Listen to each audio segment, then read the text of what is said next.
عاشقا يقول دعي نفتاذا waa mid aad uga dareen duwan guud ahaanba marka laga warramayo dareennada kale jacaylku waa dareen saamayn ku yeesha qofka uu helo iyadoo ruuxa uu la darsay jacaylku iyo kan aanu weligii helin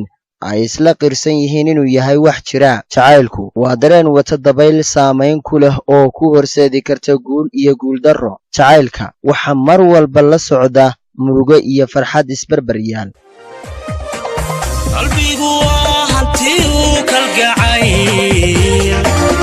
harsadee qof jacaylku hayaa wax buu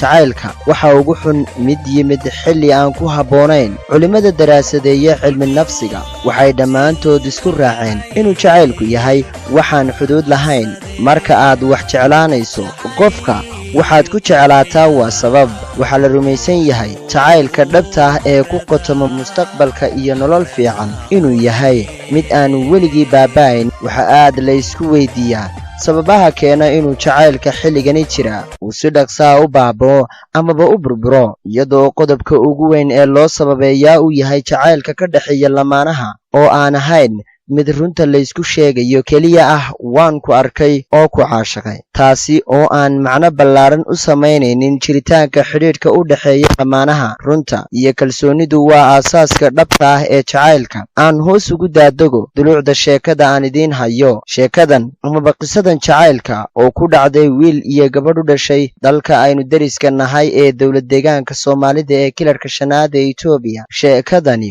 oo ah sheeko qiso dhab ah xambaarsan isla markaana ay ku dheehan tahay murugo rafaad iyo naxdin badan taasi oo aan filayo qof kasta oo qisadan maqlaa inay maskaxdiisa saamayn ku yeelan doonto xasuus gaarana ku reebi doonto qisadan ayaa sheekada ka warramaysa ayaa waxay waqtiyada ka mid ah la soo deristay muuse iyo muna oo uu jacayl dhex maray iyagoo intii jacaylkooda u dhexeeyey ay la kulmeen dhibaatooyin badan muuse iyo muna waxay degaanaayeen magaalada daroor ee ka tirsan kilarka shanaad ee ismaamulka soomaalida ee Itoobiya waxaana dhex maray jacayl iyagoo u sheekaysanaya muddo ku siman 6 bilood iyadoo intii xidhiidhkaasi uu ka dhexeeyey uu midba midka kale u qaaday jacayl dhaba iyaga oo mid waliba uu ku hamiyi jiray inay jacaylkooda ugubka ah ay ka midho dhalin doonaan balse horaa loo yidhi adduunyadu waa 9 oo ma tobanowdee anfariir iyo afkalaqaad aanay marnaba filayn ayaa sababay in jacaylkoodii ku soo gabagaboobo dhacdo murugo iyo xanuun badan muuse waxa uu ahaa nin ku caana habdhaqan wanaagsan had iyo habeen wuxuu ahaa mid ku fikiraya dareenka dhabta ee uu hayo muna xilliyada kulanku waa adag yahay oo duruufta ayaan saamaxaynin inay wada kulmaan muuse waa uu adkaysan kari waayey uu la baaxadegayo jacaylka uu qaaday muna maalin maalmaha ka mid ah ayaa waxa uu yidhi hadal aad u murti badan oo wax uu ugu sheegaya dadka iyo dareenka saameeyey waxaana uu yidhi nafta waxaan su'aalaa jacaylkan ku helay talow maad ku guulaysan mise waad ku guul darraysan naftayda ay samir marka ay barwaaqadu bilow tahay udgoona ubax baar ku yaallo bilicdiisu wacan tahay bogashada ku wacana yartii aan bariidada bogashada ku halacsaday soo bariidii wacana bartii aan ku kulanaan boholyow ka qaade talow mayga baya markay halkaasi marayso arrintu ayaa muuse waxa uu muujiyey ficil ah inuu hindisaha u galay inuu ka midho dhaliyo himiladan uu hiigsanayo waqtiyada ka mid ah ayuu ninkii muuse arkay inantii muna ahayd waxaana uu kula kulmay meel u dhow xaafadda muniyo kadib maxaa dhacay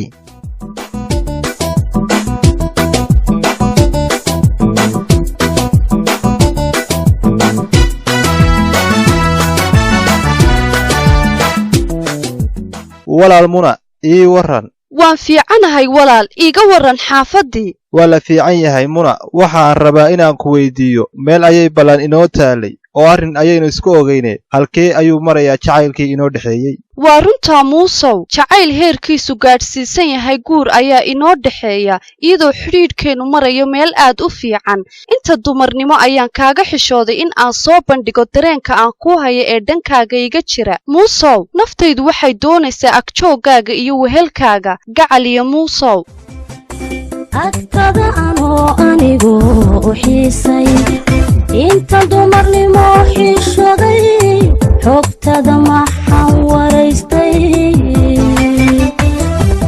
waa si fiican Munaay waxaa jira saddexeeyo jecel burburka iyo kala taga dadka isjecel waxay Munaay geed dheer iyo geed gaabanba u korayaan siday u kala geyn lahaayeen lamaanaha isdoortay ee dadka iska soo xushay ogow jacaylkeena naftaadana waxaan ka ilaalinayaa gohaada iyo dhibaatada si aanu jacaylkeena u gurin Munaay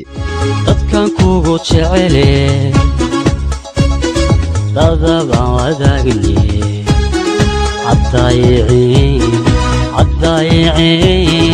عالضايعين أحديقا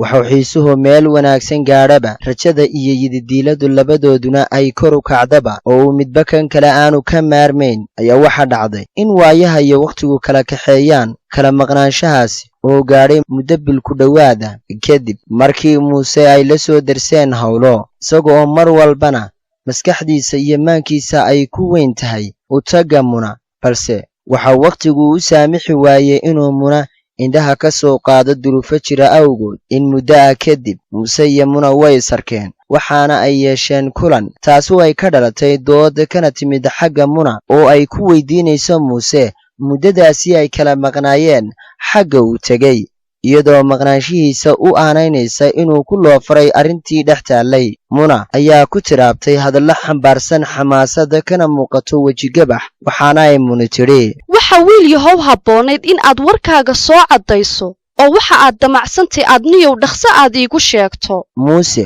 oo ay filan waa ku noqotay su'aasha ka soo yeedhay Muna ayaa waxa la gudboonaatay inuu xaalka dejiyo kana dhaadhiciyo sida ay wax u dhaceen waxaana uu yidhi Munaay walaal ma laalin jacaylkii iyo axdigii inoo dhaxeeyay cidlana ugamaan dhaqaaqin jacaylkeennii oo danteena ayaan u maqnaa qoraalkuna waa wax qoran walaal Munaay bilan barashadeennii berigaynu kulannaad boholyow igeliso boggaan kaaga baahnahay amba lama bakhayline waxaan kaaga baahnahay hadda inaad bushaarada bishmaha ka sheegtaa muuse waan dareemi karaa siday wax u jiraan anigu waxaan weli dhexda ugu xidhanahay jacaylkeennii waxaan habeen iyo maalin ku ducaysanayay in aan marun dib kuu arko muusew baxarka caashiqu ambuwa igu badanyow boggaan kaaga baahanahayo waa cadow bakhaylkuye aan bishimaha kaaga sheegee ku bushaarayso caashaqa sida dhaqanka xoolaha dhex ku xidhanta raacdada uga dhowrta dacwada aniguna dhiggiisaan ugu dhararanahay caashaqa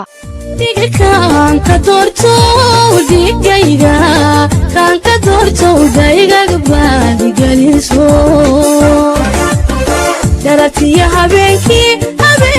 dholalba la salala dholban la salala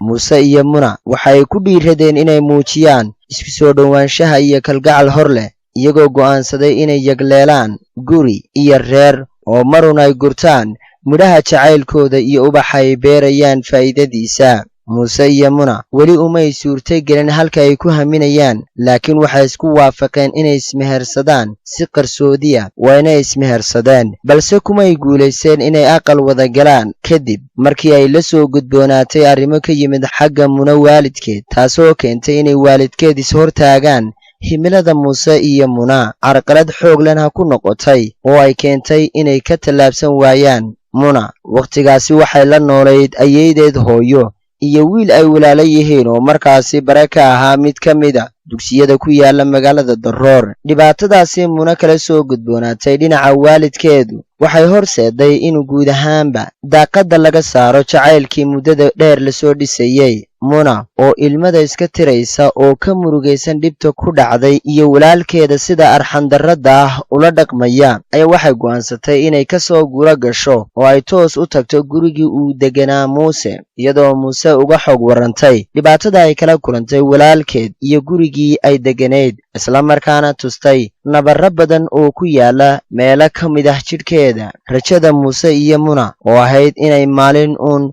rumoobi doonto ayaa hadda godmadow ku dhacday dadka deriska ah ee degan magaalada ayaa waxay sheeko iyo wax lagu maadsada u noqotay xidhiidhka muuse iyo Muna xanta ayaa gaadhay in maalin maalmaha ka mid ah Muna walaalkeed war isku dirah loo kala qaaday iyada oo Muna walaalkeed lagu yidhi walaasha miyaad ka reebi kari weyday ninkan ay mar walba agtiisa ku sugan tahay. Walaalkeed waxa uu u qaatay hadalkii loo soo gudbiyey, waxaanu habeenada ka mid ah Muna ku dhex sugay gurigii ay degganayd, iyadoo wakhtigaasi ku maqnayd dhinaca Muuse. Waxaanu inantii markii ay timid guriga, isagoo aan waxba weydiin ugu jawaabay gacan ka hadal, isagoo weydiinayay su'aalo ay ka mid yihiin, wakhtigan xaggeed ka timid, iyadoo wakhtigu yahay habeennimo, cirkana ay hadoodileen daruuro iyo fadad madow. Jawiguna waa wakhti aad u qabow oo dad iyo dunyaba aan loo adkaysan karaynin dhaxanta iyo gabadannada dhacaysa. Muna walaalkeed waxa uu Muna dibadda uga soo saaray shandadeedii, isagoo ku celcelinaya weedho aanay jeclaysan dhagaha Muna, kaasi oo ay ka mid ahaayeen qaba ninkii aad ku maqnayd wakhtigan. Kadib maxaa dhacay?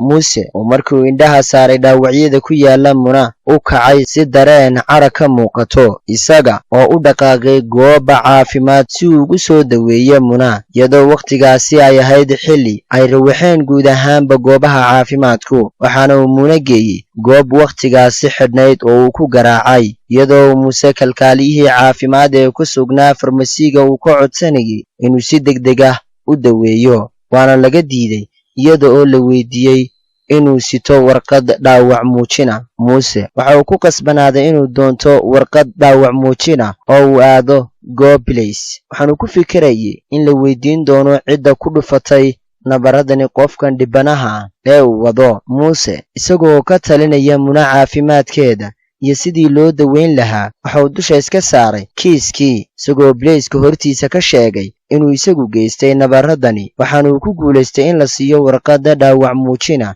isagoo kula noqday farmasigii lana daweeyey Muna. Markii waagii baryey, Muuse wuxuu Muna ku amray inay tagto gurigii hooyadeed, iyadoo Muna hooyadeed wakhtigaasi ay degganayd deegaan lagu magacaabo Gudubi oo dhinaca bari ka xiga magaalada Daroor, oo ay la soo joogto inta uu Muuse u diyaarinayo gurigii ay degi lahaayeen iyo kharashkii uu ku maarayn lahaa arrimaha qalgalkooda. Muna oo garowsatay hadalka Muuse ayaa waxay u ambabaxday deegaankii ay hooyadeed degganayd. Muna markii ay maqnayd muddo ku siman 7 ayaa waxay Muuse u soo dirtay warqad dhambaal ah oo Muuse ugu iftiiminayso inay hooyadeed si qoto dheer ugala xaajootay arrintooda, hooyadeedna ay ka aqbashay. dhambaalka bushaarada iyo farxadda xambaarsan ayaa u dhignaa sidan: muuse hooyo way ila qaadatay arrinteennii 3 cisho kadibna waxay imanaysaa magaalada Daroor, waxayna doonaysaa inaad kulantaan si aad uga wada hadashaan arrimaheennii. waa in aad hooyo is aragtaan muuse si arrinteena u dhammaato. waxaa la yidhi talo iskuma kaa sheegtee. iyadoo ballantii muuse iyo Muna hooyadeed ay ka hadhay hal maalin ayaa muuse waxa ku soo kordhay arrin taasoo ku khasabtay inuu u baxo deegaanka Gaashaamo. hore ayaa loo yidhi ballandarro waa diindarre. wakhtigu wuxuu isguraba waxay gaadhay xilligii ballanta ee ay wada lahaayeen muuse iyo Muna hooyadeed, waxaanay Muna hooyadeed timid magaaladii, muusena way ka weyday iyadoo magaalada ku sugnayd muddo kooban. muuse waxa uu magaalada Daroor ku soo laabtay iyadoo ay magaaladii ka tagtay Muna hooyadeed. Muna hooyadeedna aad ayay uga xumaatay iswaaga iyada iyo muuse, nafteedana waxay ku qancisay in muuse u badheeray ballandarradaasi. markii ay Muna ku soo noqotayna waxay Muna ku canaanatay inuu muuse uu ku sameeyey ballandarro, iyadoo u sheegtay inaanay muuse is arag, kuna tidhi ma isagaa ninkani damba kaa leh, waa naf wax jecele miyaa la marsiinayaa? qofkaad jeclayd ayaa sidaa sameeyey. waa ku adkaatay Muna inay aqbasho arrintaasi. Muni aad ayay uga xumaatay arrintaasi uu sameeyey muuse, waxaana ay mar labaad muuse u soo dirtay warqad taasi ay muuse ku canaananayso, iyadoo weydiinaysa sababta uu hooyadeed ugu imaan waayey, oo leh miyaa laysku keen diray. warqaddaasina muuse waa la soo gaadhsiiyey. muuse waxa uu go'aansaday inuu Muna u diro warqad uu ugu caddaynayo inaanay arrintani kas iyo ulakac toona ka ahayn, balse qadar Allah ku timid, isagoo haddana ka murugaysan mar walbana maskaxdiisa ay ku soo noqnoqonayso hadalkii ahaa miyaa laysku keen diray. miyaan maarmi karayaa maankaygu tuurabay meeli lama ma joogtee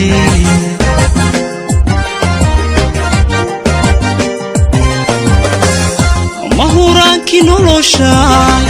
sidii baanu meeraa maalintiyo habeenkii anna mooye ma aqaan igu dhaaftay maantee maxay noqon allahaayo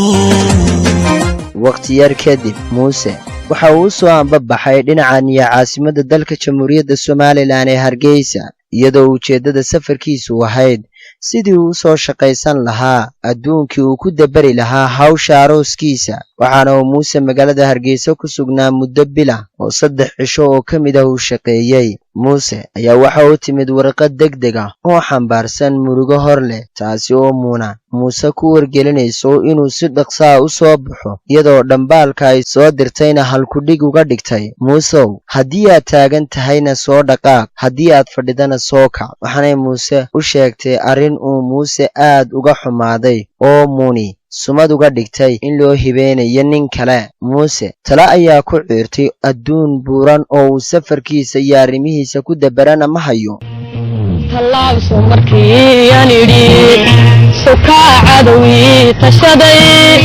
sabcada ani ilaa qusaday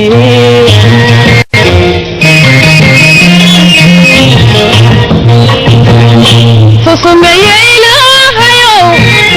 qoftaaga darantiiriyo tusumeeye ilaahayow qoftaaga darantiiriyo tufaaxiyaan tirsaday halkuu tegay waad ogteen qoluun maysoo tustaa tufaaxiyaan tirsaday halkuu tegay waad ogteen qoluun maysoo tustaa waqtigaasi waxa uu go'aan ku gaadhay inuu magaalada u amaah tago si uu u ambabaxo waxaana uu soo helay lacag uu ku bixi karo waxaana uu arrin ku goostay inuu si dhaqsaa u baxo waxaana uu muuse si degdeg ah oo dhego la'aan iyo indho la'aan ah magaalada hargeysa uga raacay gaadhi tegaya deegaankii gudubi waxaana uu muuse 1dii habeennimo uu gaadhay deegaankii uu socday isagoo aan cidna ka garanayn dadka deegaankaasi ku nool muuse waxa uu ku fikirayay sidii uu u tegi lahaa guriga ay ku nooshahay muna isagoo haddana ka fikiraya in meeshaasi dhibaato kale uu kala kulmo maadaama uu yahay wiil dhallinyaro ah cidna aanu wadan isagoo ka fikirayay in muna loo diidi karo maadaama aanu aqoon buuxda ehelku u lahayn haddii uu keligii tago guriga muna oo qoyskooda ku nooli aanay aqoonin muuse tala ayaa ku caddaatay waxaana go'aansaday inuu isqariyo iskana dhigo nin arrin kale u socda iskana qariyo qoyska muna ragtolo kama dhammaatee waxa uu fikiraba oo uu maskaxda rogrogaba waxa uu muuse xal u arkay inuu marka uu waagu beriyo uu cid u diro muna si uu mar uun muna indhaha uga qaado muuse habeenkii oo dhan ma seexan oo indha iskuma keenin isagoo ka fikiraya muna isla markaana sanqadhii baxda iyo qofkii meel maraba uu moodo muna waxaanay habeenkii oo dhan u ahayd fikir murdadan kisunila anfacada ka sooma adiguna sida sumi adagado qaba madiyanati saransir naftagani waxa uu gogashii habeenkii oo dhan galgashaba markii waagii baryay waxa uu helay gabadh garanaysa hooyiga ay muniya degan tahay wax waliba waa sakhiraadda rabbiye gabadhaasi oo muuse fariinta ugu dhiibiya muna way ka aqbashay codsigiisii waxaana ay doontay muna muuse waxa uu filanayay marka muna la gaadhsiiyo fariintiisa inay markaba soo dhaqaaqi doonto balse may noqon iyadoo gabadhii soo fartay waan kuu imaan doonaa muuse oo aan filaynin hadalkaasi ayaa aad uga xumaaday isagoo shaki ku yimid waxaanay ka maqnayd muni ilaa 11kii maalinimo muni waxay muuse u timid waqti uu ka niyad jabay sugitaankeeda isagoo ku salaamay si aan fiicnayn isagoo ay ku jirto kalsooni darradii raagitaankii muna ii waran muna ilaa saaka ilaa hadda adigaan ku sugayay maxaa kugu dhacay waxaan islahaa markay fariintaada hesho waa ay soo ordaysaa walaal muuse waan fiicanahay warwarka iyo walbahaarka waan kula qabay awood aan ku soo baxana maan hayn oo guriga waa la joogay muuse iyo muna waxaa dhex martay sheeko kooban iyagoo isla qaatay inay sii wadi doonaan kalsoonidii iyo jacaylkii muddada ka dhexeeyey waxaana ay ku guulaysteen inay ninka meesha ka saaraan oo ay muujiyaan isku duubni iyo wadajir jacayl kuwa jecel xumaantuna kastoo ay sameeyaan nama kala keexeeyaan nama kala keexeeyaan kafta sheeko iyo hadalka layaanay ka helin kafta sheeko iyo hadalka layaanay ka helin kana raac kalsoonida kana raac kalsoonida muuse iyo muna waxaa la soo gudboonaatay dhibaato kale oo hor leh taasi oo ay sababeen labadii waalid ee kala dhalay labadooda gaar ahaanna labadii hooyo kuwaasi oo dagaal dhex maray dagaalkaasi oo ku socday muuse iyo muna kaas oo si ula kaca isku hortaagay mustaqbalkii hamigii iyo himiladii muuse iyo muna waxaanay arrintaasi sababtay inay muuse iyo muna aanay iscalfan cidla kaagamaan tegin kugumana ciyaarine cidla kaagama